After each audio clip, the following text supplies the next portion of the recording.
გამარჯობა.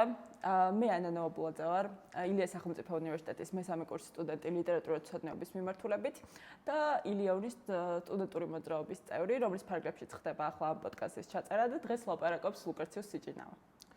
მოგესალმებით, მე ვარ ლუკრეციუს სიჭინავა, მე ილიაუნის სტუდენტი, ძალიან ბედნიერი ვარ, რომ ამის თმის საშუალება მაქვს. ამბავის არის, რომ ეს ლიტერატურათმცოდნეობას ვსწავლობ და ერთ კვირაში უკვე აღარ ვისწავლე, იმიტომ რომ მომთავრებ და ვიღებ ჩემს პირველ ხარისხს.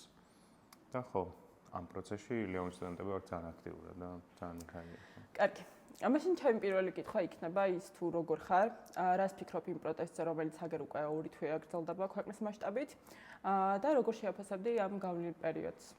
ხო, ალბათ იმას ვფიქრობ, რომ ამ პროტესტების განმავლობაში, რომელიც ალბათ თუ დაჯგუფება შეიძლება ბოლო 2 წლის პროტესტებს ერთად დავაჯგუფებდი, თუმცა ყველა პროტესტის შემდეგ რაღაცებს სწავლობთ და რაღაც ნაბიჯებს გავდივართ და ალბათ ახლა იმ ნაბიჯზე ვარ, სადაც ესეთ დასაკარგი არაფერი არ გვაქვს, შიშიც გადავლახეთ და მედგრად გავართ სტუდენტები, მასწავლებლები, ასე შემდეგ, ყველა სფეროს წარმომადგენელი და ხო, იმედიანად ვართ ყველაფერთან ერთად. მეც მგონია, რომ ზუსტად ასეა, მიუხედავად იმისა, რომ ამდენად გრძელვადიანი პროტესტის მაგალითი აქამდე არ გქონია და შესაბამისად ეს გამოცდილებაც არ გვაქვს. როგორც შენ აღნიშნე, დასაკარგის არაფერი აღარ დაგვრჩენია და უკვე ყველა ვიაზრებთ იმას, თუ რის წინაშე ვდგავართ და ძალიან ამაყი ვარ და ძალიან მადლიერი ვარ ყველასი, იმიტომ რომ 2 თვეა უკვე უწყვეტი სახით შემოვინახეთ ეს პროტესტი და ასეც ვაპირებთ გაგრძელებას. ხო, თან ამას ისიც ხატობს, რომ რაღაც პერიოდულად მიუხედავად იმისა, რომ 2 თვეზე მეტია გრძელდება ეს პროტესტი, რაღაც პერიოდულად და ახალი სახე ეძლევა, თუნდაც თეატრის აქცია, მანიფესტი, თუნდაც გუშინდელის აზმაუს აქცია, რომელმაც გამოიწვიეს, რომ მთელი გმირთა მოედანი გადაიკეტა და ძალიან დიდი რაოდენობის ხალხი შეიკრიბა. ყოველ ფეხის ნაბიჯზე, როცა რაღაც ინერტულ ფაზაში შევდივართ ხოლმე, გამოჩნდება პროტესტის ახალი სტილი, რომელიც ძალიან უხდება, ძალიან აერთიანებს ყველაფერს და ძალიან ჭექარით ისმის. აი ზუსტად უკვე ძალიან ბევრი რამ გამოვიარეთ, მათ შორის გაფიცვა, რომელსაც მე აღნიშნავდი, ან თუნდაც ეს სტუდენტური პროტესტი, რაც თეატრალურ შემთხვევაში ძალიან დიდი ხანია, რაც მიმდინარეობს, ჩვენ შემთხვევაში ცოტა ნაკლები დროა, მაგრამ მაინც უწყვეტია. მოდი ამას შევეხოთ, რახან გვაერთიანებს ყველაზე მეტად ის, რომ სტუდენტები ვართ, როგორ შეაფასებდი შენ გამოცდილებას ამ კუთხით და როგორ შეიცვალა შენი როგორც სტუდენტის დღის წესრიგი მიმდინარე მოვლენების პარალელურად? ხო, ცოტა რთული იყო, მაგრამ რამდენადაც გაზაფხულზე დავიწყეთ უკვე ეს ამბავი და ვიცოდით ეს აკადემიური პროცესი, როგორ უნდა წაგვემართა პროტესტის პარალელურად, იმდენად ძალიანაც არ გაგვიჭირდა. მე მაგალითად ახლა სადიპლომოს დაწერა და სადიპლომოზე შრომა მომიწია ამ ყველა პროტესტის ფონზე. ცოტა რთული კი იყო, თუმცა ესე შესაძლებლად ალბათ წინასწარ გავიარეთ, მოვემზადეთ და ასე შემდეგ. რაც შეეხება სტუდენტურ პროტესტს, მე ვსწავლობ მეორე სახელმწიფო უნივერსიტეტში, ადრე ვსწავლობ თბილისის სახელმწიფო სამედიცინო უნივერსიტეტში და გამომდინარე იქიდან, რომ ჩემი აზრით სახელმწიფო უნივერსიტეტების უმეტესობა ჯერ კიდევ გასული საუკუნის რაღაც დირექტივებს იზიარებს, რაღაც უნივერსიტეტში აბარებისთანავე რაღაც 18 წლის როცა ვიყავი, უკვე არსებობდა ეს პროტესტი, რომელიც სტუდენტობასთან იყო ძალიან ახლოს. მართალია ილიას სახელმწიფო უნივერსიტეტი ბევრად თავისუფალია, თუმცა ცხადია, როცა ქვია სტუდენტი, იაზრებ ამ ყველაფერს, რომ ხარ ფაქტობრივად ესე ცენტრალური თაობის წარმომადგენელი, რომელსაც ყველაზე მეტად უნდა თავისუფლება, რომელსაც ყველაზე მეტად უნდა განათლება და რომელსაც ყველაზე ხშირ შემთხვევაში ძალიან ძლიერად უყვარს საკუთარი ქვეყანა. და ხო, საბედნიეროდ ამას მინიმუმ ამ უნივერსიტეტის სტუდენტები ძალიან კარგად იაზრებენ და ასევე ის იმ უნივერსიტეტის სტუდენტები, რომელთა მხარდამხარ ვიბრძვით და უკვე 6 უნივერსიტეტი არის გაფიცული. კი, მეც ზუსტად ასე ვფიქრობ, ჩემ პირად გამოცდილებაზე რომ ვისაუბრო, მგონია რომ საერთოდ ამოტრიალდა სამყარო ამ ბოლო პერიოდის განმავლობაში, იმიტომ რომ რაც შეეხება სტუდენტურ ცხოვრებას, ბევრად უფრო რთულად წარიმართა ეს სემესტრი, ვიდრე რომელიმე სხვა ჩემ ისტორიაში და ეს რეიტინგზეც აისახა ბუნებრივია, მით უმეტეს ის გაფიცვის პერიოდი, რომელიც მოგვიწია. მაგრამ მაინც ყველას გააზრებული გვაქვს, მე მგონია ეს პირადი პასუხისმგებლობები, რომლებიც გვაკისრია ამ პროცესში და ძალიან ამაყი ვარ ისევ იმით, რომ მიუხედავად ამისა, მაინც ვაგრძელებთ. და ვაგრძელებთ ილიას სახელმწიფო უნივერსიტეტის ფარგლებში და ამაზეც მინდა რომ ვისაუბროთ. ხო, ყველაფერთან ერთად ისიც იყო, რომ წინა სემესტრში ამდენად ლიტერატურათმცოდნეობას ვსწავლობ, საკონტროლო ფეროვანი საგნები მაქვს. ერთი საგანი მქონდა, რომელიც ეხებოდა ცენზურის ისტორიას და მეორე საგანი იყო, რომელიც ეხებოდა საჯარო სიტყვის ხელოვნებას, რომელიც პირდაპირ კავშირში იყო ამ პროცესთან და რაღაცნაირად ამ სასწავლო პროცესმა ხარი აუბა პროტესტის ისტორიას და როცა რაღაც უნივერსიტეტში მოვდიოდი და ვისმენდი ცენზურის შესახებ, გავდიოდი გარეთ და ფაქტობრივად რაღაც დღის წესრიგში, ლაივ რეჟიმში ხედავდი ამ ამბებს. რაც შეეხება თავად უნივერსიტეტს, ზეგანოს თქვით, რომ მილიის სახელმწიფო უნივერსიტეტი არის საკმაოდ თავისუფალი უნივერსიტეტი, მიუხედავად იმისა, რომ არის სახელმწიფო უნივერსიტეტი, ის სხვა სახელმწიფო უნივერსიტეტებისგან განსხვავდეს პირდაპირ დირექტივებს არ ემორჩილება. ანუ მისთვის თავი ამოსავალი წერტილი არის სტუდენტის სიტყვის თავისუფლება, სტუდენტის გამოხატვის უფლება, ევროპული მომავალი, ბუნებრივია ილიას სახელობის უნივერსიტეტი არის. მაგრამ ჩვენ ყველამ კარგად ვიცით, რომ როცა ეს ავტორიზაციის, ჩვეულებრივი პროცესი, რომელსაც ყველა უნივერსიტეტი 6 წელიწადში ერთხელ გადის, როცა ავტორიზაციის ხელახალი ავტორიზაციის პერიოდი დაგვიდგა, აღმოჩნდა, რომ ადგილობრივმა საბჭომ არ აღიარა უცხოელი ექსპერტების რაღაც უმაღლესი შეფასებები, რომელიც ობიექტურად დავიმსახურეთ. ფაქტობრივად რაღაც პირობითი, დროებითი ავტორიზაცია მისცემია სახელმწიფო უნივერსიტეტს ერთწლიანი, რომელიც იმას ნიშნავდა, რომ იმ შემთხვევაში თუ არჩევნები წარიმართებოდა ცუდი სცენარით, ანუ გაიმარჯვებდა რუსული ხელისუფლება, რომელიც ახლა ხელისუფლებაში არალეგიტიმურად იმყოფებოდა, ილიას სახელმწიფო უნივერსიტეტი დადგებოდა კითხვის ნიშნის ქვეშ და ხო, ილიას სახელმწიფო უნივერსიტეტის წინააღმდეგ ეს ნაბიჯები აქამდე შეიმჩნეოდა. იმიტომ რომ ვერ მართავდა. რაღაც ცენზურა ახსენე, მე მგონია რომ ეს ცენზურა ბევრ რამეში გამოიხატება, მათ შორის ზუსტად ამ ავტორიზაციის საკითხშიც. ჩვენ პროტესტსაც გარკვეული ორაზროვნება დარჩა იმასთან დაკავშირებით, თუ რატომ ვართ იმის პარალელურად, რომ ადმინისტრაცია მხარს გვიჭერს ამ ამბავში და მხარს გვიჭერს ბევრი ფორმით, მათ შორის ჩემთვის გამოსარჩევი რაც იყო საკუთარი სტუდენტებისთვის იურიდიული დახმარების შემოთავაზება დაიწყეს და ეს ძალიან მნიშვნელოვანია. და ამის გათვალისწინებით, რომ ადმინისტრაციასთან დაპირისპირებულები არ ვართ და ის ვაკითხვები და ამის განმარტებაც მინდა, რომ ჩვენ უბრალოდ ჩვენი სივრციდან ვაჟღერებთ ჩვენ ორ მთავარ მოთხოვნას, რაც გვაქვს და დაუბრუნდები იმ ცენზურის ამბავს, რომელიც შეცაღნიშნა, რომ ამის გამო სწორედ ილიას და არა მარტო ილიას უკვე განვიხილოთ ისიც, რომ ავტორიზაციის პრობლემა კონკრეტულად ილიას სახელმწიფო უნივერსიტეტს დაუდგა, თუმცა ეს საბჭოს გადაწყვეტილება, როგორც ვიცი, სააპელაციო სამართლომ განიხილა და ის პროცესი მოვიგეთ, ანუ ხელახლა უნდა გადაიხილოს ეს ამბავი, თუმცა კობახიძის განცხადებით უკვე ყველა უნივერსიტეტი დადგა იმ საფრთხის წინაშე, რომ თითქოს და რაღაც საბჭო უნდა შეიქმნას, რომელიც ხარისხის გაუმჯობესებაზე იმუშავებს. გარდა ამისა, ცენზურის კანონიც რას გულისხმობს პირდაპირ, რომ აი მათ შორის ლექტორებს ექნებათ პრობლემა ამ ობიექტურ დამკვირვებელთან დაკავშირებით, როგორ ახსნიან გარკვეულ საკითხებს, რაც მე მგონი, რომ ლიტერატურაში სრული აბსურდია.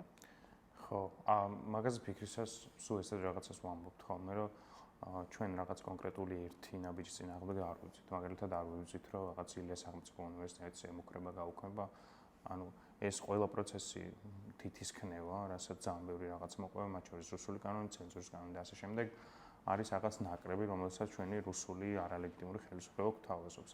ჩვენ რო ახლა დემოკრატიულ ევროპულ საქართველოში ვცხოვრობდეთ, რისთვისაც ვიბრძვით და მაგ შემთხვევაში გაჩნდეს პრობლემა, რომ რომელიმე კონკრეტულ უნივერსიტეტს დაემუქროს რაღაც გაუქმების საფრთხე, მაგ შემთხვევაში მოგვიწევდა, რომ ამ ერთი პრობლემის წინააღმდეგ ვებრძოლოთ. თუმცა საბოლოო ჯამში გამოდის ის, რომ ამ ყველაფერს კომპლექსურად ვებრძვით. თუ ჩვენ გადავწყვეტ საკადრის პასუხს გავცემთ ამ რუსულ ხელისუფლებას, ისევე როგორც რუსული კანონი, ცენზურის კანონი, ყველა ოფშორების კანონი, ყველა ის ცუდი და რაღაც მავნებელი კანონი და ნაბიჯი რაც გააკეთეს, მოუწევთ რომ უკან წაიღონ და მათ შორის სამის ნაწილია ეს თითისქნება, რომელიც უნივერსიტეტებს ემუქრებათ და ალბათ ყველაზე ახლოს არის ეს ავტორიზაციის შემთხვევა და არის ცენზურის კანონის შემთხვევა, რომელიც დაახლოებით ეგეთ რამეს ამბობს, რომ გააჩენს ობიექტური დამკვირვებლის როლს, რომელიც ამ საუკუნისთვის არის სრულიად შეუსაბამო და რომელიც გააკონტროლებს ფაქტობრივად აკადემიურ სასწავლო პროცესს და რამდენადაც არ არის კონკრეტული ფარგლები, რას გულისხმობს ეს ობიექტური დამკვირვებელი ან რას გააკონტროლებს,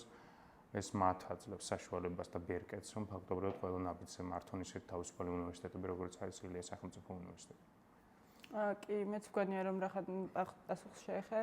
მე მგონია, რომ ისეც ძალიან ხმამაღალად ისმის ეს ჩვენი პროტესტი, იმიტომ რომ არ მგონია, რომ ესე უბრალოდ ემთხვევა სტუდენტების და საგანმანათლებლო სივრცის შევიწროება.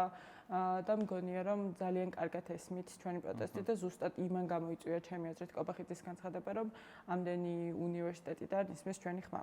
ლუკრე. მე შენ გამომწარი ვარ სოციალურ ქსელებში, მათ შორის TikTok პლატფორმაზე და რამდენიმე რამ მაინტერესებს. პირველი რა შვება გეგამ, რა შვება ინდიგო და როგორ შეიცვალა შენი როგორც კონტენტ კრეატორის დღის წესრიგი ამ პირობებშიც.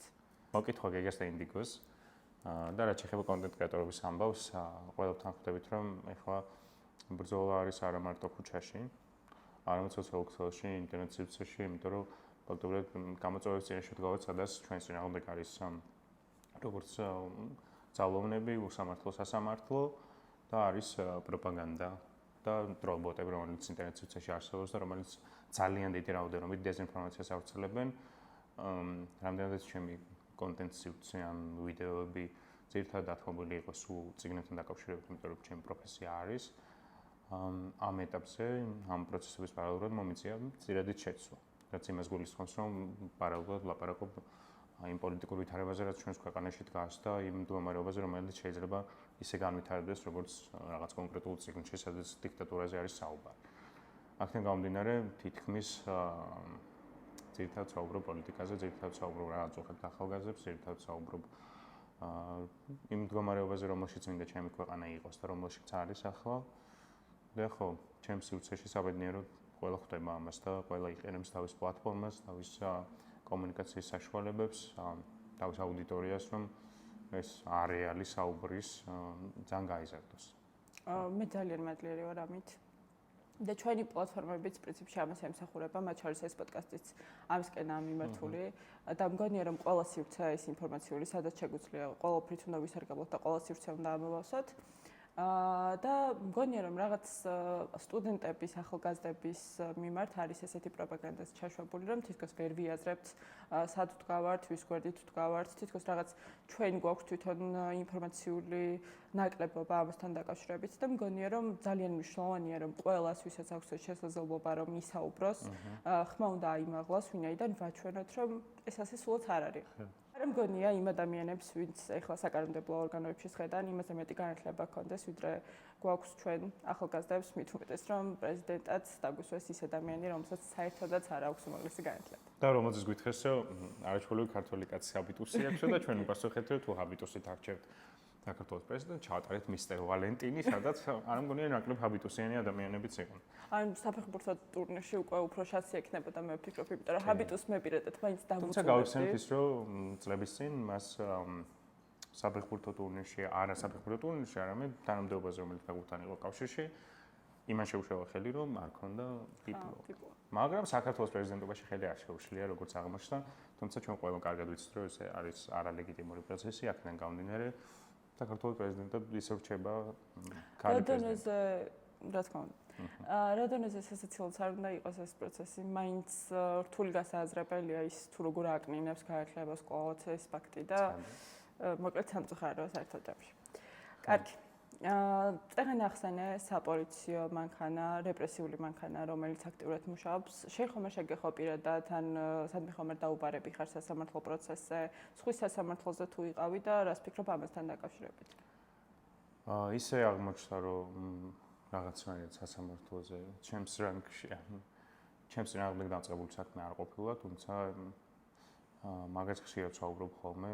მოლდინის რეჟიმში ვართ. მოლდინის რეჟიმში ვართ ყველა ალბათ, ხო, თუმცა ჩემს საინტერესო ფაქტი ის არის, რომ ყველა წრეში აღმოჩნდა, რომ სასამართლოში ბრალდებულის რანგში იყვნენ ის ადამიანები, ვისით ყველა ძალიან ვამაყობთ. მეც რომ წარმოვიდგენდი ჩემს ამებობრო წრეს, სადაც ვიღაც ადამიანები არიან, ვინც აი ყველაზე ნათელი წერტილი, ყველაზე გულწრფელები, კეთილები, განათლებულები და ასე შემდეგ, როგორ რაღაც აღმოჩნდა, რომ ეს რეპრესიული მანქანა სწორედ ასეთ ადამიანებს შეეხო და საბოლოო ჯამში ძალიან უცნაურად გრძნობ თავს, იმიტომ რომ მე ვერ ხვდები თუ ეს ადამიანები არიან ბრალდებულები და ჩვენ ხედავთ ამ სასამართლოს, რომელიც ამ ადამიანებს ამტყუნებს რაღაც მტკიცებულებების გარეშე.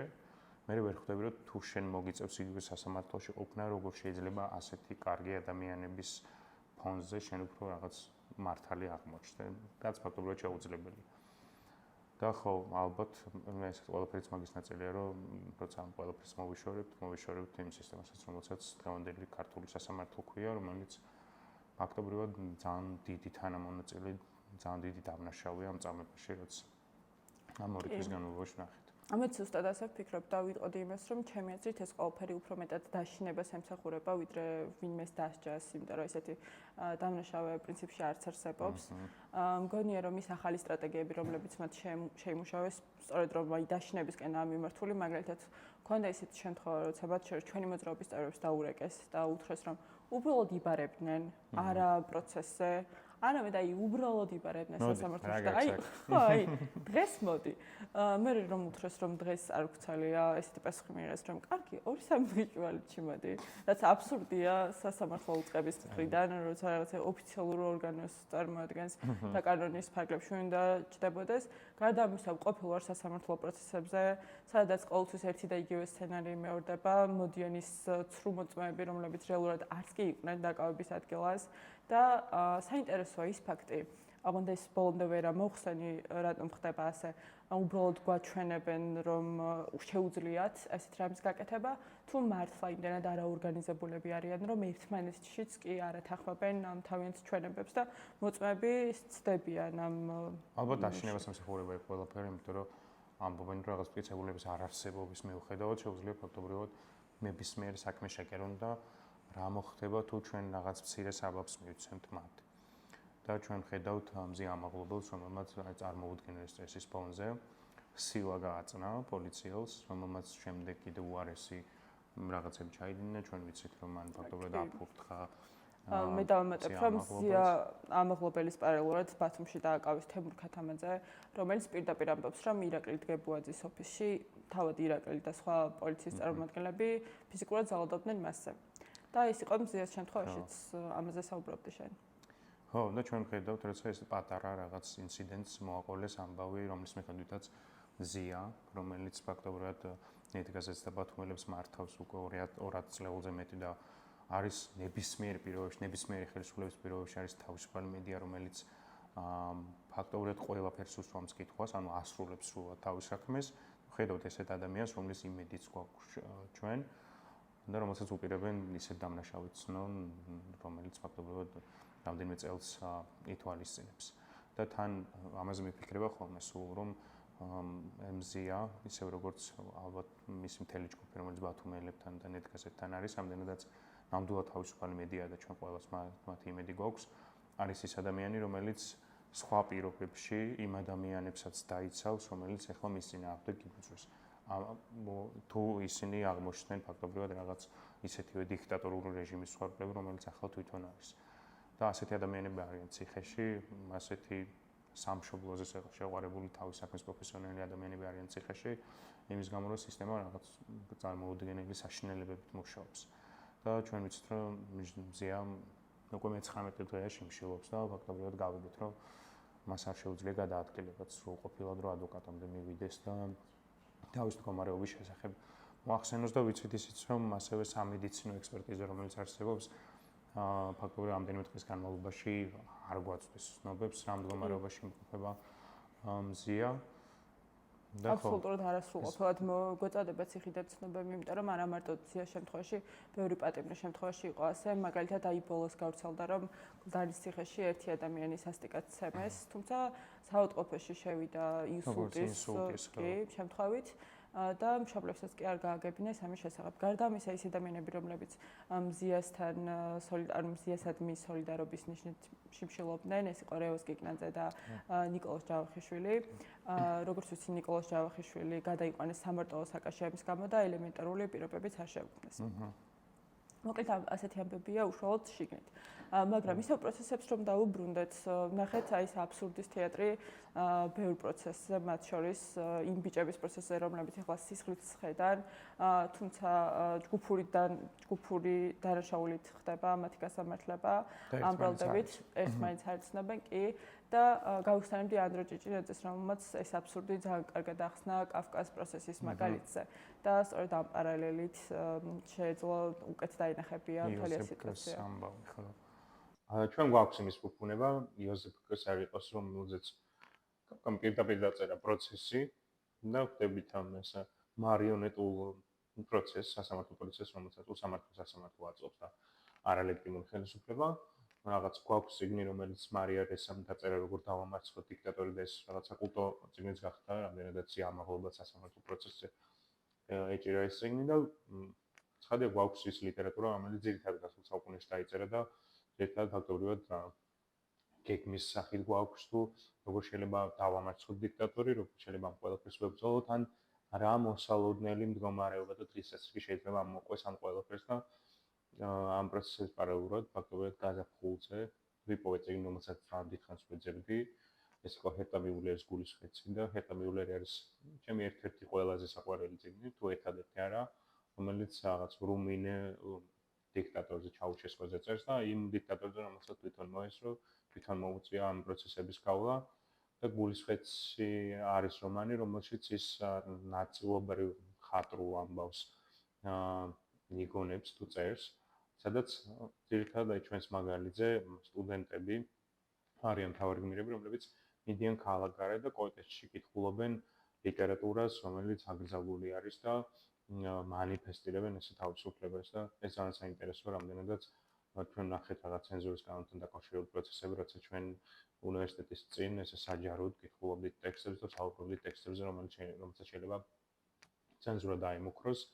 საბედნიეროდ ჩვენ ჯერ არ ვიმყოფებით ჩაუშესკოს სამყაროს პერიოდში, ან დასმენები და რაღაც თვალთვალი და დაბარებები ეგრე მძლავრად არ არის, თუმცა შეიძლება ჰერტა მიულერი და რაღაც ავტორები მარია რესა პირობითა და კიდევ ბევრი ავტორი, რომელიც ჩვენ ძალიან კარგად ვიცით, აღმოჩნდნენ ის ადამიანები, რომლებსაც ფაქტობრივად გვითხრეს, რა შეიძლება მოხდეს შემდეგში და ჩვენ მინიმუმ ლიტერატურათმცოდნეები, მომავალი ლიტერატურათმცოდნეები და ჩვენი მეგობრები ვინც ამ პროფესიას ეუფლებიან, ან კარგი მკითხველები, ან პროფესორები, კრიტიკოსები, ასე შემდეგ, ვისაც წიგნებთან აქვს კავშირი, ან ერთხელ მაინც ახლოს გაუვლია, დარწმუნებულია ხდება, რომ რამდენადაც ლიტერატურა არის გულწრფელი პროცესი, მას შეუძლია რომ ნებისმიერ საკითხზე დასვას კითხვა და აქვს ამის სრული უფლება, იმდენად ლიტერატურას შეუძლია დაამარცხოს ნებისმიერი ისეთი პროცესი, ნებისმიერი ისეთი დიქტატურა, რომელიც იგრძელავს ამ თავისუფალ სიტყვას.